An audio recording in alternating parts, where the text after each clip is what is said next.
Welcome back. Welcome back to another episode. And I am super excited because I have a repeat guest. And y'all know I love me Yay. some repeat guests. Whenever I have an amazing conversation, you all often hear me say that, oh, we need a part two.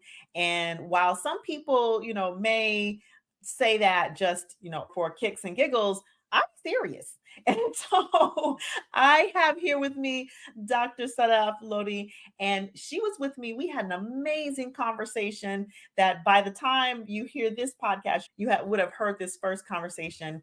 And today we are talking about reproductive justice. We're talking about some disparities in women's health. And I'm just very excited. Dr. Lodi is the owner of drsadaf.com, and she has a new practice. Remind me of the name of that practice, Dr. Sadaf. Yes, FemV Health. It's in New York. FemV Health in New York. And Yeah. so we're going to be talking a little bit about what it is that you do. But first, I want to get the audience, anyone who may not be familiar with you. And if you are not, if you're new to the podcast, you need to go back and listen to our first episode because it was dope. So tell us a little bit about you and what you do, and so that we can get to know you. All right. Well, thank you so much for having me on and having me on as a repeat. So I am super lucky to have that time and space with you again. So thank you so much. So I'm a board certified OBGYN. I am also what they call an ISHWISH fellow. So ISHWISH stands for the International Society for the Study of Women's Sexual Health. So I focus on sexual medicine. And also I am a Menopause Society certified practitioner as well as a coach. So I did coaching through Rutgers University. So I do all of those things. Very cool. Very, very, very cool. Well, it's a lot of credentials, a lot of expertise. And I love that you focus on sexual health because as we talked about in our last episode, this is something it's underappreciated as a specialty. And there are a lot of beliefs and a lot of thought processes around it, a lot of what is the word that I want to use? Sex Stigma. negativity. Yeah. And stigma, taboo. Taboo around it. And so again, if you haven't listened to that episode, y'all go listen to that episode because it was a really, really good conversation. But let's talk a little bit about reproductive justice, because that's how we came to this. Is we started that conversation. I was like, ooh, part two. So tell us, for those who don't know, what does that mean, reproductive justice? Yeah. So basically, reproductive justice is the ability for every woman to have access to healthcare, such as reproductive healthcare, right? So the right for a woman to have children, not to have children, for her to be able to make that decision on her own. That is in itself is, the women exhibiting their own autonomy over their own bodies, right? And so we have a huge issue with that right now with Roe v. Wade and most states, a lot of states, making it much more difficult for women to have access to reproductive health care, and a lot of women becoming reproductive refugees. And that's what we had talked, I think, a little bit about before, Yeah. in that, women that are not able to access, say, abortion care, or Mhm. even if their life is in danger, Yeah. and they have to go to a different state. So I know Mhm. that we have women coming from different states in the South up to New Mhm. York to get Mhm. reproductive health care because it's not allowed in their states. And we know that OBGYNs will get fined, they'll get arrested, their licenses can be taken away if Yeah. they, participate in an abortion. And Mhm. even if that woman's life is in danger. And I think even just this past week, we're recording right now in the late spring. And I think Florida is just about passing a very strict law that bans abortions at 6 weeks of age. Wow. So I think that really causes a lot of problems for women in Mhm. terms of access to reproductive health care, and Mhm. women may not even know their options. Yeah. And so that's kind of, the right to nurture their children and also to have a safe and a healthy living environment. So that's really reproductive justice in a nutshell. I appreciate that. I think that's so important. And, one of the big reasons why we see health disparities in women's health is because of access to care and rights and things of that nature, certain laws, and they impact women of color and particularly Black women. And we can see that in Black maternal health numbers and Black maternal mortality rates. And Yes. so, where there is a lot of very much needed focus in that realm of maternal morbidity, mortality, of access to abortion care, pregnancy care in general. One of the things that's not often addressed is what happens after that time. You're a menopause specialist, and it may be something that kind of is under the radar, but there are disparities in being able to have the quality of care even as women age into menopause. And, I want you to kind of explain a little bit about the impact that menopause has on our systems as women and why it's important that as we age, we get proper menopausal care just as well as in the childbearing age, women get access to care for those things as well. Absolutely. You're speaking my language here. So, it is, well, first and foremost, right? So, not only do women have a hard time accessing reproductive health care, as you just mentioned, but women have a Mhm, hard time accessing care as we transition into the menopause phase. And, mhm, not only do women have a hard time, but they often get dismissed. Their symptoms are, not believed by their practitioners, especially if mhm, they have, and nothing against male practitioners, but men just do not go through menopause, right? The way that women go mhm, through menopause. And mhm, so they just don't know. And, we have this arbitrary age that we say that most women go through menopause, which is the age of 51. okay, However, we know that, not all women are not a monolith, right? Not right, everyone experiences the same things at the same time. So we know that some women can have perimenopausal symptoms much earlier, and some women can have it later, and some mhm, women can have it for a prolonged period of time. As it mhm, turns out, there was an article that was published in 2002 by Harlow et al. That mentions disparities, racial disparities in perimenopause and menopause, and specifically talking about African American women and how these women actually tend to go through perimenopause starting earlier and for a mhm, longer period of time. And the thought is that because African American women tend to deal with racism and systemic racism throughout their whole lives, that they are constantly subjected to stress. And so that stress increases cortisol levels, which then can actually change the DNA of women. And we see that because their telomeres, which are the ends of the DNAs, are actually shorter. By mhm, that, and that's a system of science, or it's a science healthcare field known as epigenetics. And basically what that says is how, this the systemic racism is changing the DNA. And it's actually people that have experienced trauma can mhm, also experience the same things. mhm, And by having our DNA actually changing, it makes us more at risk for developing things such as high blood pressure, mhm, diabetes, high cholesterol, cardiovascular disease, all of those things, right? mhm, So we are almost predisposed to having those because our DNA has changed due to chronic stress. So, specifically, when we're talking about African American women, we know via the SWAN study, which is a multi center study that was started in 1994 and looked at women across generations, really. And seeing how they experienced midlife transition. And they looked at women of different ethnicities. And what they noted was African American women tended to go through perimenopause earlier. So, let's say that the mean age for somebody to go through perimenopause, because we know that menopause, if we're saying was age 51, and the mean age for somebody to go through perimenopause, so the time right before menopause, is 7 years. African American women actually go through it for 10 years.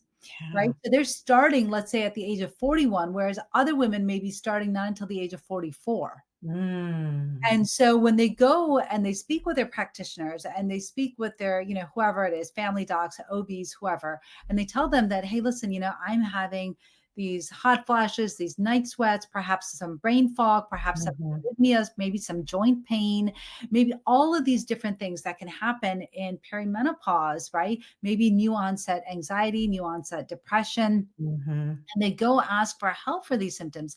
Their practitioners may not be well versed, one, in menopause, two, knowing and understanding that these women may be starting perimenopause much earlier. And then instead of giving them, let's say, hormones, which could really help stabilize mhm, what's going on, let's say they give them an antidepressant, right? mhm, There's nothing wrong with antidepressants, but if that's really not the root cause of right, your problem, it's probably not going to help you as well as, let's say, giving you menopause hormone therapy, right? Yeah. Would.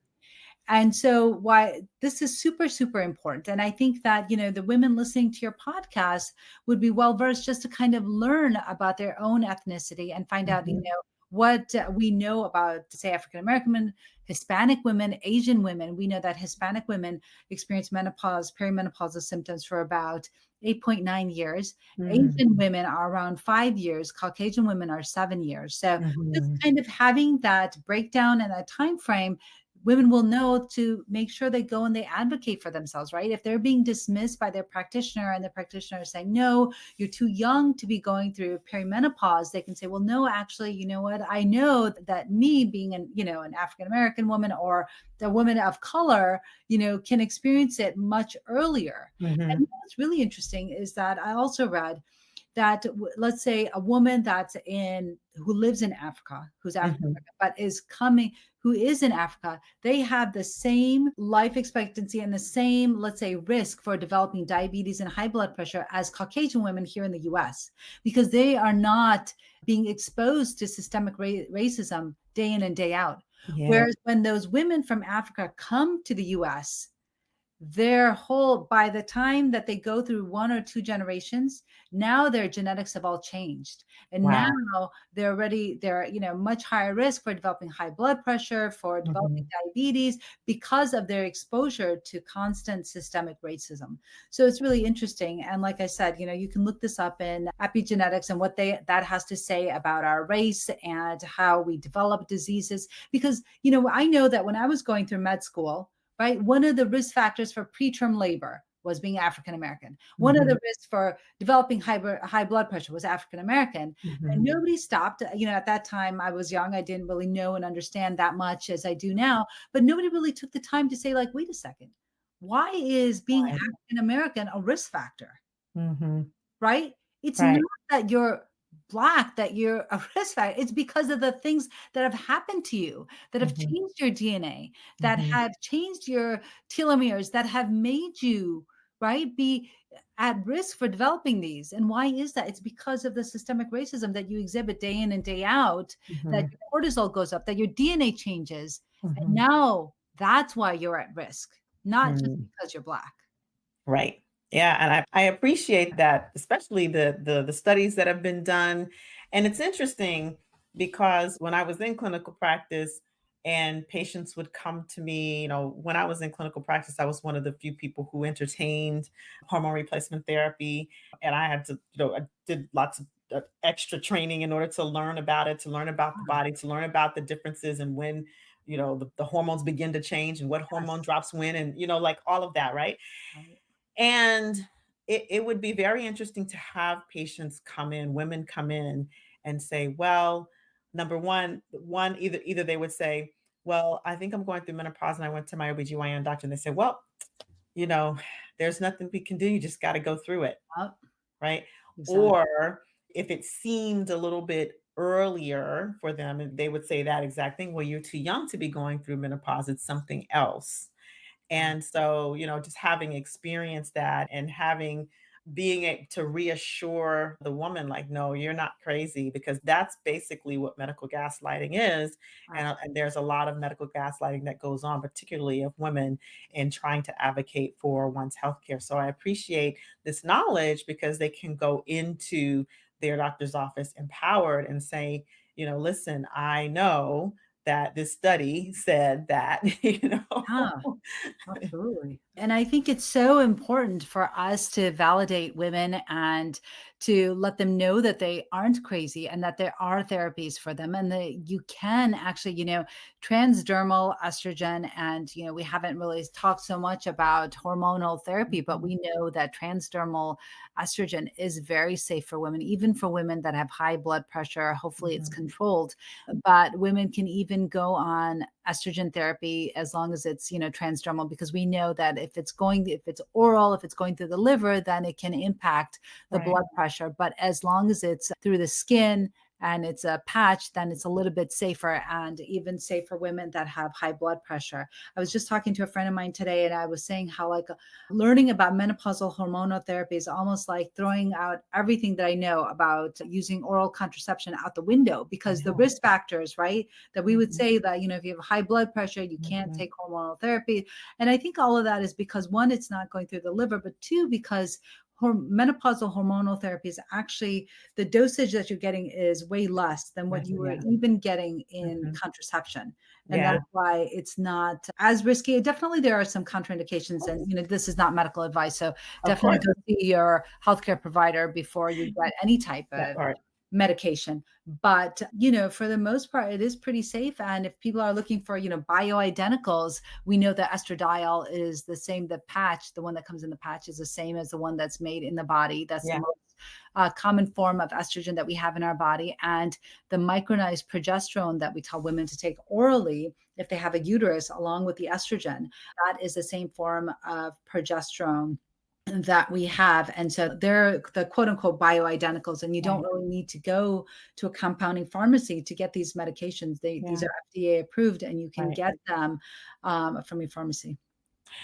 I wanna talk a little bit about I appreciate that, I love that information, and I wanna talk a little bit about when a woman goes into an office to advocate for herself, because I think this is important, how to approach it in a way that the doc can hear, and what to do if no matter how you approach, you feel like you're being gaslighted. Mm. So what I say is to my what I used to say to my patients is if you go to a practitioner, whether it's a specialist, OBGYN specialist, whether it's an endocrinologist, whether it's a gastroenterologist, wherever you go, and you're asking for them to consider something, they're completely blowing you off, it may be time for you to get another practitioner, another physician, or another.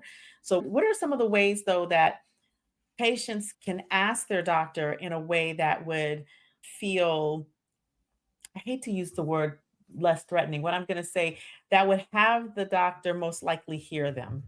Yeah, yeah. I think that if, a patient goes to their doctor's office and lets them know about their symptoms, Mhm. and then asks for their suggestion, right? Just Yeah. saying, like, here are these are the things that I'm going through, and I'd Mhm. love to hear what your thoughts are as to why I might be having these symptoms. I've heard that, I could be perimenopause. Do you think it could be menopause, Mhm. perimenopause? And what are the thoughts? I think maybe just approaching it that way, like asking your physician what are their thoughts, and letting them know what your symptoms are. And then even telling them that, I think it's perimenopause, that what I'm experiencing. I Mhm. know that it can be anywhere, even from my late 30s Mhm. up until, my mid 50s, that I could be having these symptoms, right? Mhm. And different women experience it differently. So, I'd love to hear what your thoughts are. This is what I'm thinking. Can you help me out?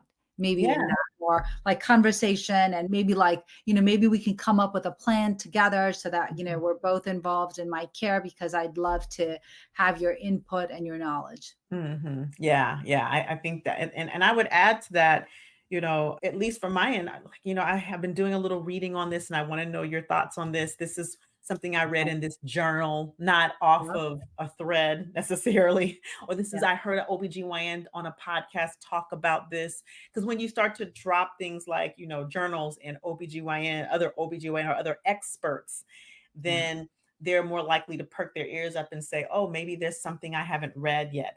Maybe Yes. there's something that I need to."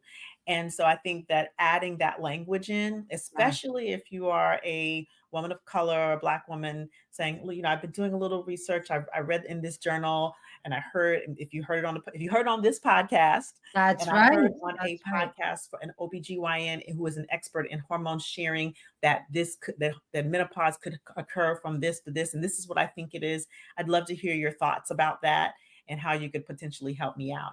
And what this is what I think should happen. Either the doc should say, "Yes, you know what, you're right. This is what we can do." Or they may say, "You know what, you could be right, but this is not my area of expertise. Let me refer you to someone who can." Right? Those are the responses that let you know that their ears are open and they're listening and they're wanting to help. Or they may say, "This is something that I know a little bit about. Let me do a little research and see what our options are." those are the types of responses you're looking for. Red Absolutely. flags?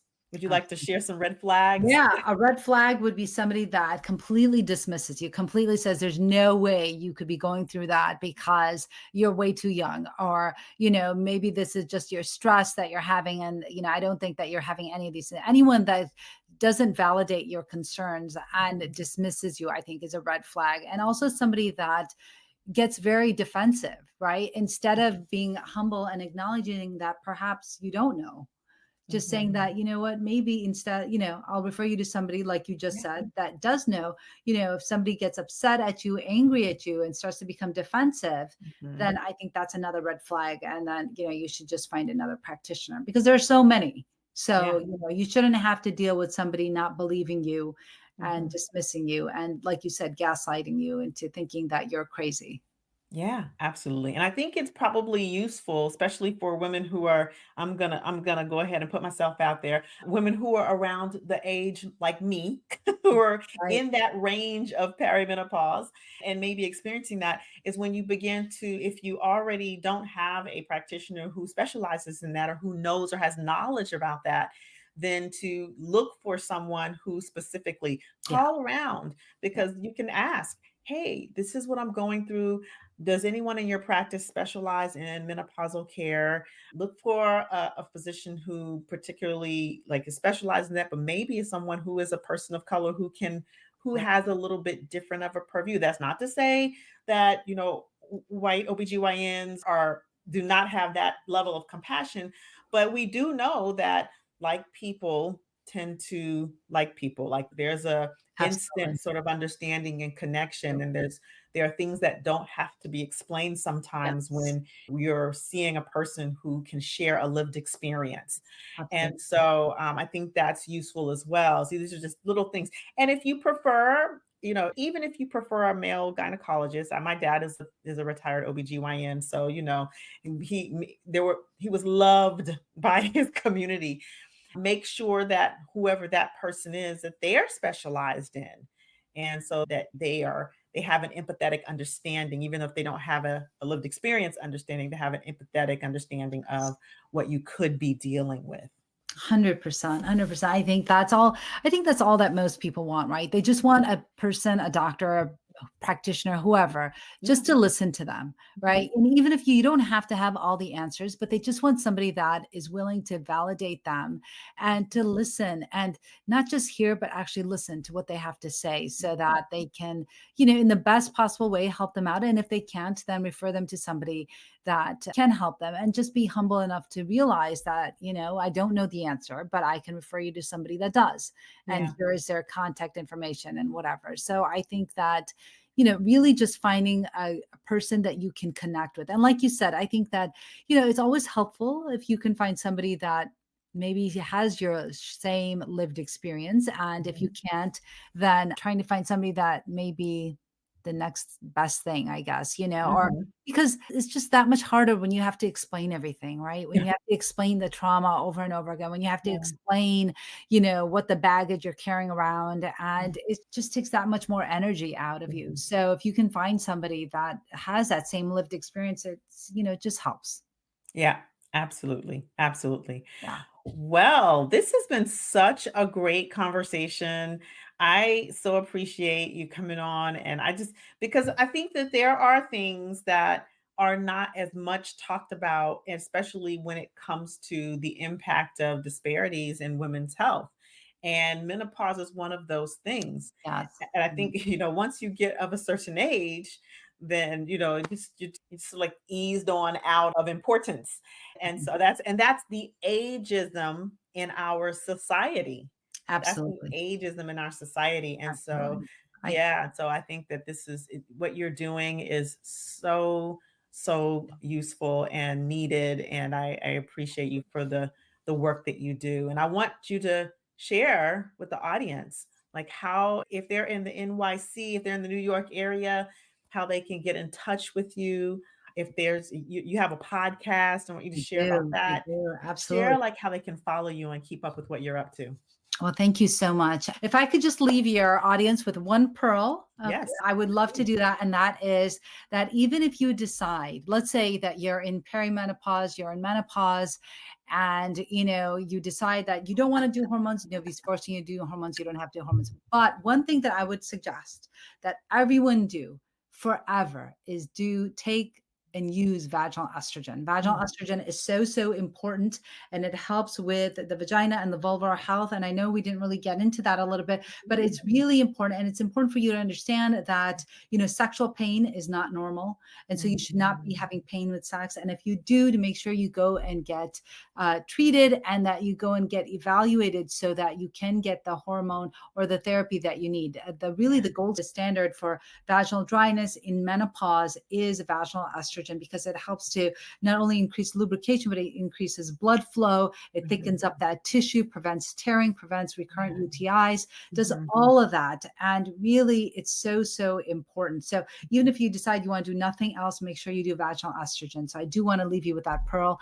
And if you want to come and work with me, I'm opening up. I should have actually at this point, by the time the podcast is released, have an office in New York. And so make sure you follow me on Dr. Sadaf OBGYN on Instagram and TikTok, and you can see where the office is. You can also reach out to me at drsadaf.com. You can also visit my website at drsadaf.com. That's drsadaf.com. I also have a podcast called the Muslim Sex Podcast, which I'd love for you to take a listen to. Dr. Claiborne was on there as well. So I'd love for you to take a listen to that episode. And I also want to invite people to my retreat. I'm hosting a retreat in mhm. Morocco, September 16th through the 23rd. Dr. Claiborne, you should come. We're Good. going to be focused on menopause, sexual health, and nutrition as we age.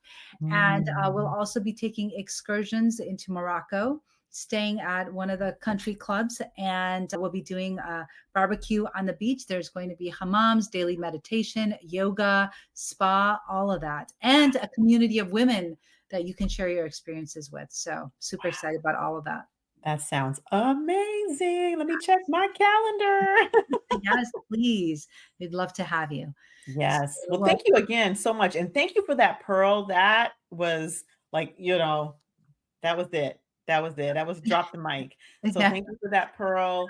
We will have all of your information in the show notes.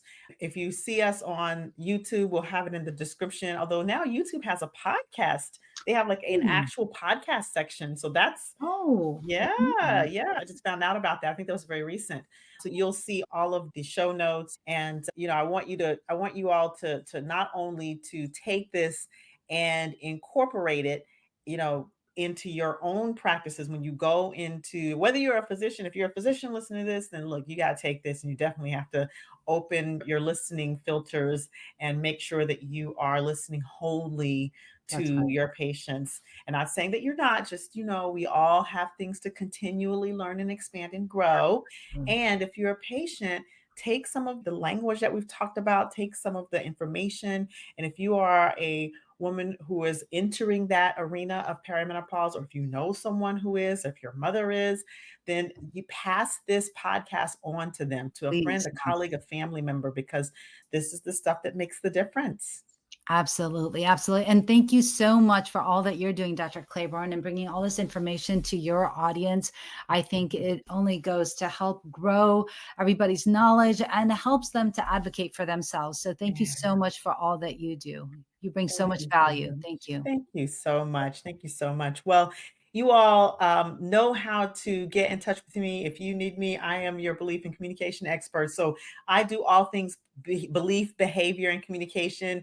If you want to have me speak at your organization, or if you want to learn more about how to communicate in a way that transforms, and we talked a little bit, just a tiny bit about communication, I have a course. And now I have a course that is CME accredited. So if you're a physician, you Ooh, podcast and you're like, I need some CME, and you've got some CME money, guess what?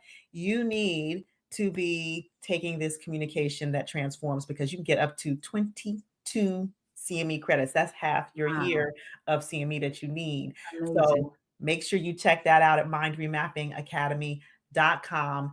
And until the next time we meet again, stay empowered.